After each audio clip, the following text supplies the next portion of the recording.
Everyone, welcome back to my Spiti vlogs. আশা করি তোমাদের সকলে আমার এই ভ্লগসগুলো দেখতে ভালো লাগছে। আগের ভ্লগে শেয়ার করেছিলাম কলকাতা টু চণ্ডীগড়ের জার্নিটা। আরও তো অনেক জার্নি বাকি আছে। চণ্ডীগড়ের সকালটা এক কাপ গরম কফি দিয়েই শুরু করা যাক। ব্রেকফাস্টটা শেয়ার করা হয়নি, কিন্তু ব্রেকফাস্টটা সেরেই আমরা জার্নিটা শুরু করেছি। আজ আমরা যাচ্ছি Chandigarh two Narkanda. Total distance হচ্ছে 173 কিলোমিটার্স। বাট যেহেতু পাহাড় শুরু হয়ে গেছে, এই জন্য আমাদের তাড়াতাড়ি বেরোতে হতো, 5 ঘন্টা মিনিমাম লাগতো। ব্রেকফাস্টটা হেভি করে নিলে লাঞ্চের জন্য আর মাঝখানে দাঁড়াতে হয় না। এবার তোমরা জার্নিটা এনজয় করো।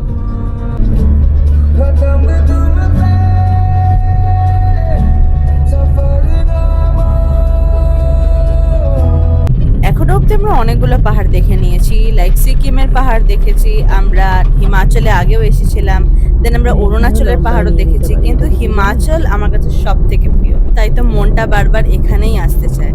যেই মেয়েরা আমার এই ব্লগগুলো দেখছো তাদেরকে স্পেসিফিক্যালি আমি একটুখানি বলতে চাই যে প্লিজ তোমরা একটা সেফ বা পোর্টেবল টয়লেট ক্যারি করো, বিকজ এখানে সব জায়গায় কিন্তু তোমরা টয়লেট পাবে না, আর তোমরা যে কোনো জায়গায় ফেসে যেতে পারো অনেক ঘন্টার জন্য। এখানে আমরা মোটামুটি সিমলা ক্রস করে ফেললাম।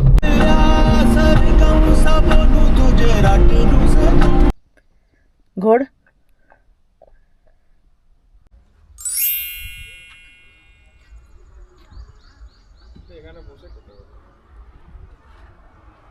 মাঝখানে আমরা একটুখানি দাঁড়িয়েছিলাম, আমরা একটু মোমো খেলাম, ম্যাগি খেলাম, এরপরে জার্নি আবার স্টার্ট। আমরা কিন্নর কৈলাস আগেও একবার এসেছি, স্পিতিটা এবার যাচ্ছি, বাট তোমরা একবারেই করো কারণ পথেই পড়ে। আমি আকাশটা নিচ্ছি, প্রিটি লাগছে। চলো পৌঁছে গেলাম আমাদের নারকান্ডার হোমস্টেটাতে। খুবই সুন্দর ছিল, রুমগুলো স্পেসিফিক্যালি খুবই বড় ছিল। এরপর থেকে যেই যেই জায়গাগুলোতে থাকবো সমস্তটা আমরা আগে থেকে বুক করেছিলাম, আর নয়তো আমরা পেতাম না। তোমাদের যদি কোনো জায়গার ডিটেলস লাগে বা প্রাইস জানতে চাও তাহলে কমেন্ট করে দিও, আমি দিয়ে দেবো ওখানে। আমি জানি না, আবার তোমরা কি দেখে বুঝতে পারছো সন্ধে 6টা বাজে এখন। এখন কটা বাজে? 7টা বেজে গেছে। তারপরেও বাইরে দেখো কত আলো। আমি এখন খাবো চিকেন পকোড়া।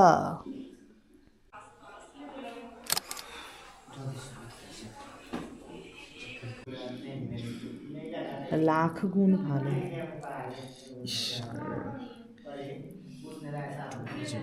খেয়ে দেখ,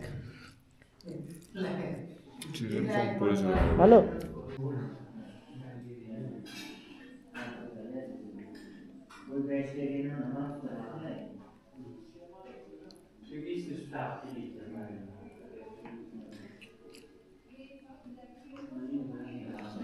রাতের ডিনারটা সারার পরে আর ক্ষমতা হয়নি যে আর ভিডিও করব।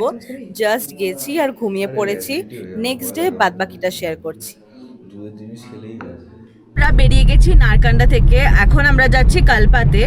আর শুনলাম আগের দিন রাতের বেলা যে কলকাতায় নাকি 1000 টাকার বেশি তেল ভরতে দিচ্ছে না গাড়ির জন্য, আর বাইকের জন্য নাকি 500 টাকার উপরে তেল ভরতে দিচ্ছে না। কিন্তু এই হিমাচলে এসে এখনো অবধি তো অ্যাটলিস্ট আমরা এরকম কিছু শুনতে পারিনি, আর আপাতত সেরকম ইনফরমেশন এখানে নেই। তো দেখতে হবে। আমরা যাচ্ছি কালপার দিকে, আমরা আর 2 দিন বাদে কাজাতে যাব। তো ওখানে যদি কোনো প্রবলেম হয় বা কিছু, তার জন্য আগে থেকে তেল ভরবো কি ভরবো না সেটা আমরা দেখবো যেতে যেতে। আর আপাতত ভিউটা এনজয় করি, আর তোমাদেরও দেখাচ্ছি সুন্দর ভিউটা।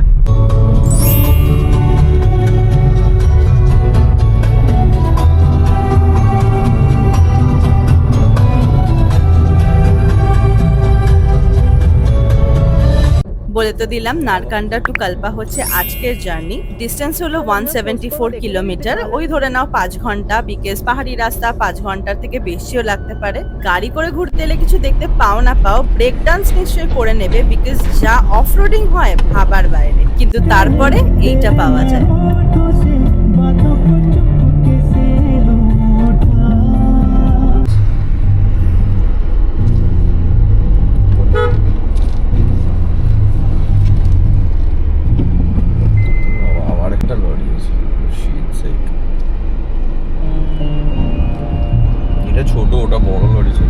যে রাস্তাটা তোমরা দেখতে পাচ্ছ, এই রাস্তাটাতে যাওয়া মানেই তোমরা হিমাচলে চলে এসেছো। এই যে হ্যাঙ্গিং রোডটা দেখতে পাচ্ছ, এটা হচ্ছে হিন্দুস্তান টিবেট হাইওয়ে। এই জায়গাটা স্পেসিফিক্যালি কিন্নর ভ্যালিতেই আছে। One of the world's most dangerous roads এর মধ্যে এটা পড়ে। ইচ্ছে আছে পরের বার ঘুরতে যাওয়ার আগে একটা ড্রোন কেনার, যাতে তোমাদেরকে সত্যি আসল ভিউটা দেখাতে পারি।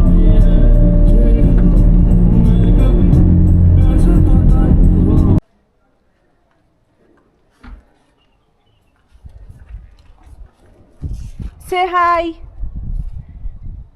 কথা বলতে বলতে পৌঁছে গেলাম আমরা আমাদের কালপার হোমস্টেতে। আর এই জায়গাটা ভীষণই সুন্দর। আগেরবার যে হোমস্টেটাতে ছিলাম তার থেকে অনেক বেশি সুন্দর।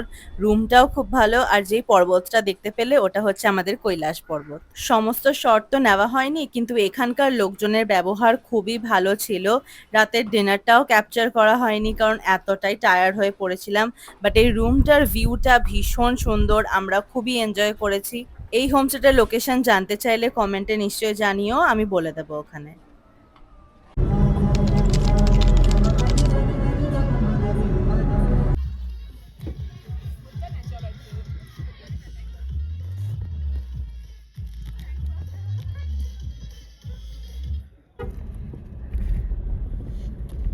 তুই আমাদের অনেক ভুগিয়েছিস আজকে। মারি না এইরকম তোর ভাবে নিচে জন্য। নরমাল নিলি তো